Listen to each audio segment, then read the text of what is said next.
Hello everyone. So today I am talking about essential oils. I feel very passionate about aromatherapy, and I feel that it's the plant medicine from Mother Earth, and it's a really, really great gift. So what on earth is an essential oil? So essential oils are absolutely magical, and each individual oil has its own superpower. They can have a healing effect mentally, physically, and emotionally. Okay, and essential oils can be used by inhalation directly on the skin, or in a diffuser or a candle, or even in boiling water. So they are highly concentrated plant components, okay, and we get them through distillation methods, is where we separate the oil and the water. So the oil being the essential oil and the water being the hydrolat, and both having benefits of their own. So it can take a huge amount of the actual plant to get even a small amount of essential oil. So for example, it takes 4,000 kilos of rose petals to make 1 kilo of pure essential oil, which is why they're so expensive. So a small bottle of essential oil of rose, like this, the 5 ml would be about £80. But they're all very different in price. Sorry.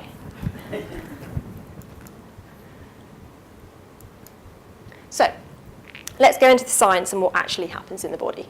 So with inhalation methods, we inhale through either steam, or steam bath is really good as well, or directly smelling the essential oil on a tissue like we're going to smell after when we get onto the oils. So we stimulate the olfactory system, which is responsible for smell, and the olfactory cells produce nerve responses which reach the limbic system. And scientists believe the activity of the nerve signals passing through this region cause mood change by altering brain chemistry. Now when we do application on the skin, which we can use not undiluted with only lavender, so lavender we can put neat on the skin, but that's the only essential oil we can put neat on the skin. All the others have to be diluted into a carrier oil. So the oils are absorbed through the epidermis, they are able to enter the bloodstream, and oils go where they're needed, and they're also able to cross the brain barrier. So when I say go where we need it, to give an example of that, ylang ylang has been found to, well, during autopsies, ylang ylang has been found in the heart space, which I just think is totally amazing. So ylang ylang has an affinity with the heart and is very opening of the heart chakra. So to find that in the heart tissue, I just think is amazing. So that oil goes directly to that space.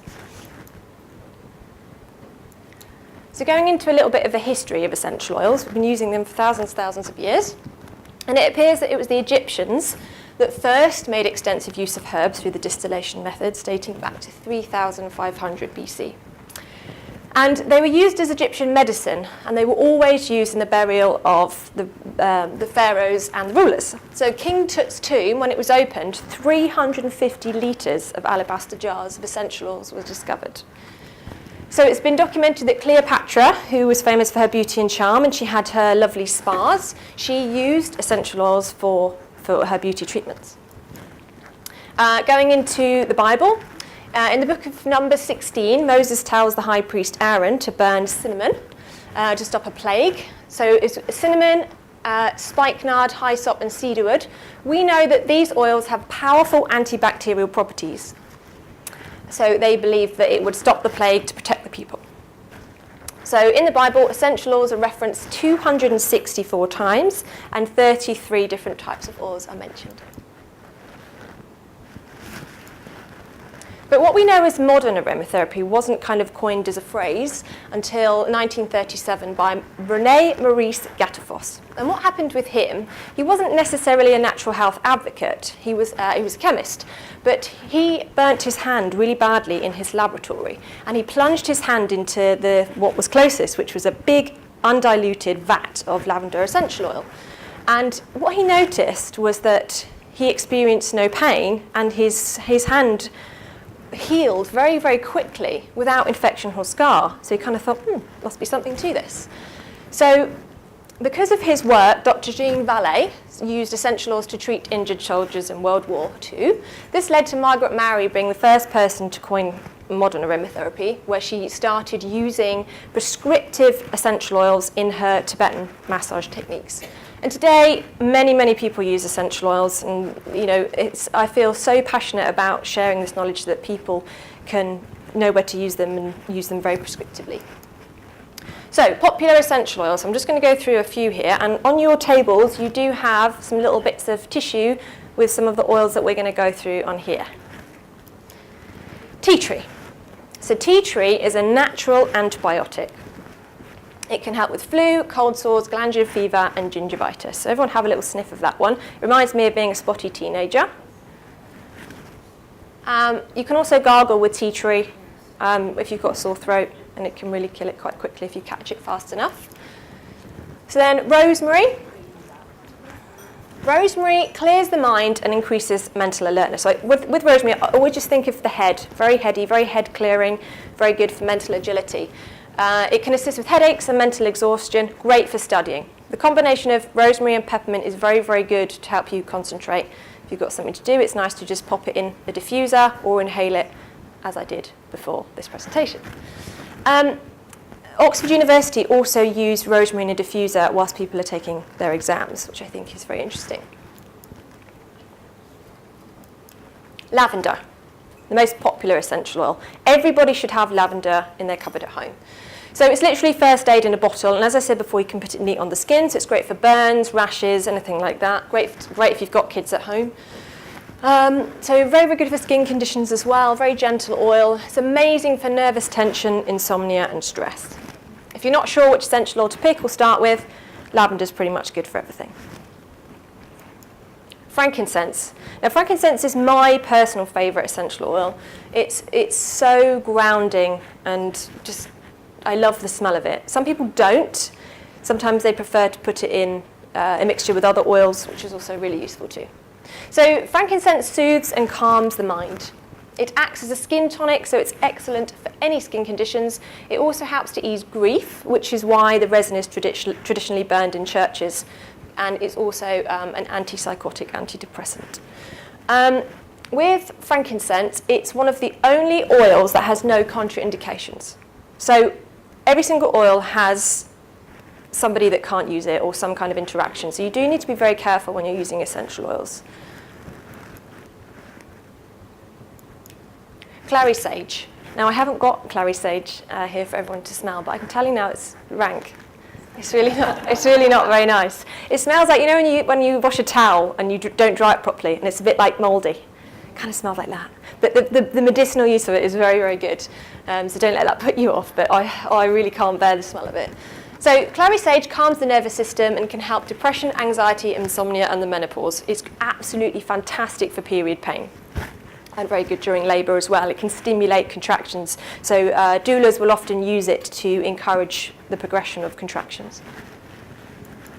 Peppermint. Now you should have peppermint on your tables. So peppermint is excellent for mental fatigue, also another very heady oil. It stimulates mental agility and improves concentration. It's a panacea for the digestive system as it stimulates the gallbladder and the stimulation of bile.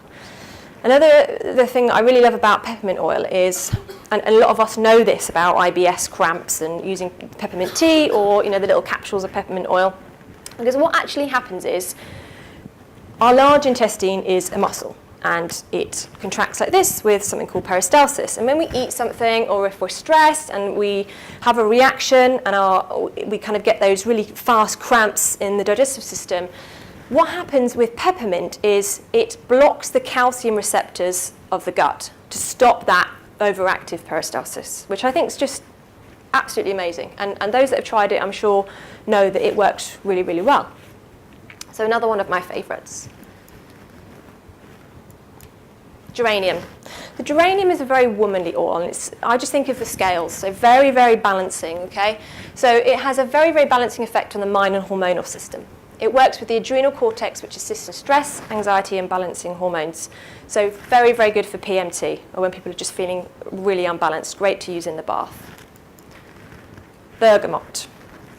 Now, one of my favourite things about bergamot is you can use it on the start of a cold sore. You know, when you just start to get that little cut on the side of your mouth, you think, oh gosh, I hope this isn't a cold sore starting.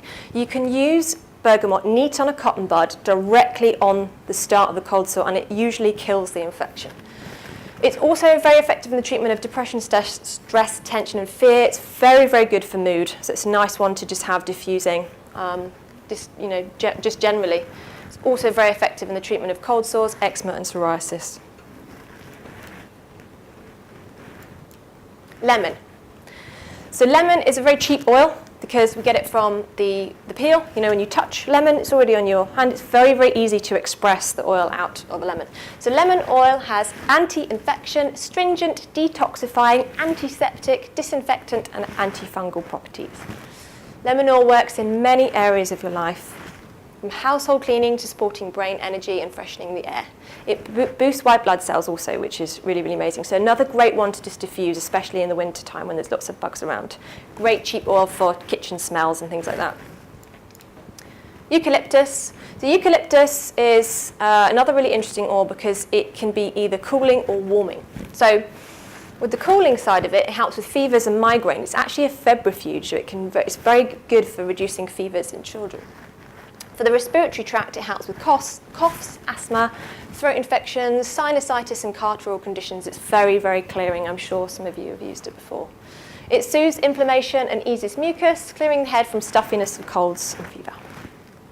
Eucalyptus oil has a warming side when it's used for muscular aches and pains. Very good for rheumatoid arthritis and the real heat of that. Sprains and poor circulations as well. So, those are kind of the most popular essential oils that we've been through, but obviously there's loads and loads and loads of others. This is really just an introduction. But if anybody wants to come and talk to me afterwards about oils or where to source them from, then please do let me know. So a little bit here about hormones. So menstruation and menopause are usual experiences and processes of womanhood, except the symptoms are not fun at all. From irritability to food cravings, uncontrollable weeping, bloating and cramps, not fun at all. And all these symptoms are pretty miserable, and some women can suffer for up to 2 weeks of the month.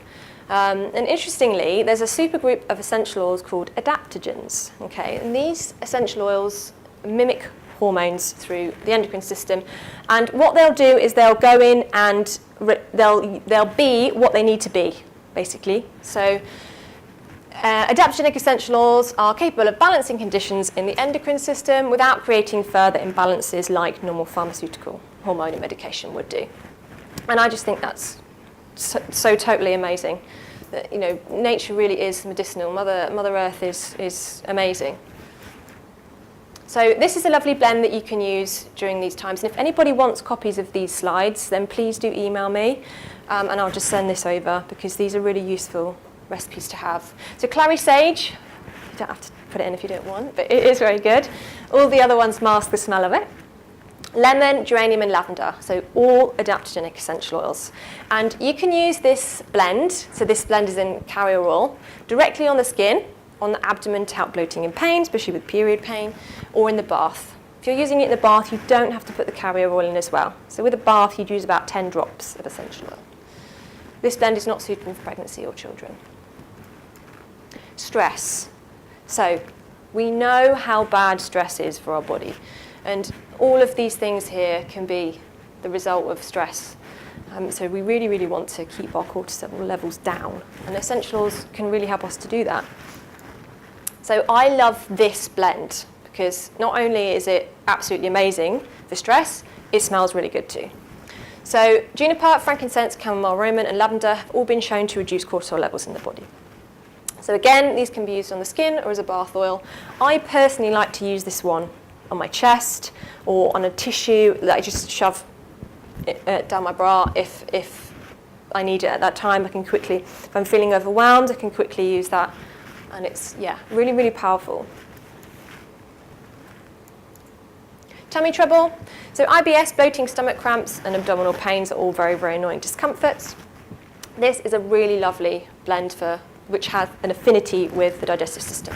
So peppermint, fennel, ginger, and black pepper blended into carrier oil. So this can be used directly on the abdomen area in a clockwise motion. Okay? Again, not suitable for pregnancy or children. Sleep. We know, again, and anyone that's been to Dan's talks on sleep knows how bad it is if we don't get enough sleep, broken sleep. So this is a very, very powerful essential oil blend for sleep. Although, interestingly, you see spikenard and valerian in there. I can't actually get hold of either of those at the moment because the company that I use for my essential oils are very, very strict with their testing, which is another reason why I use them, and they're not ridiculously expensive either. And they can't actually get hold of real spikenard or valerian. So they're being sent stuff, and it's actually mixed in with other leaves and twigs and stuff, so they can't sell it. But it's a very, very powerful, I'm sure people have heard of valerian tea. And it's really, really lovely oil and smells really nice too. Children. So again, you have to be very, very careful with essential oils with children. This is a very, very lovely safe oil which can be used from 6 weeks old. So lavender, mandarin, chamomile, roman, really, really smell really lovely together as well. So again, this can be used neat on the skin or a little bit in the bath. I like to rub over the tummy and feet at times of stress, irritability or colic. So again, using essential oils on the feet, we're accessing all the reflexes, which again is really powerful. So pain, so we've got a lovely muscle blend here. So all of these oils have affinity with muscles. So any herby oil, very, very strong. So you've got to be careful with irritations and people being sensitive. But this is a very, very powerful muscle oil blend. And the arthritis blend as well. I actually make these ointments for sale and have had some absolutely fantastic results with this blend because it gets directly into the joint and really, really stops that horrible hot pain. So yes, so that's all I have to say today about aromatherapy. And if anyone wants to come and ask me any questions, then you're very, very welcome to. Last thing, I've just got a little bit of time left. I just wanted to mention how, interestingly, each different essential oil has its own vibration. So rose essential oil has a vibration of 320 hertz, which is really, really high. And interestingly, lavender has, I think it's 118. So using essential oils in your life is really, really powerful because we do want to keep our vibration high, and they really, really help us to do that. So yeah, I just think that that's really amazing that they do that. So, you know, the sooner that most people bring essential oils into their life, the better. Thank you.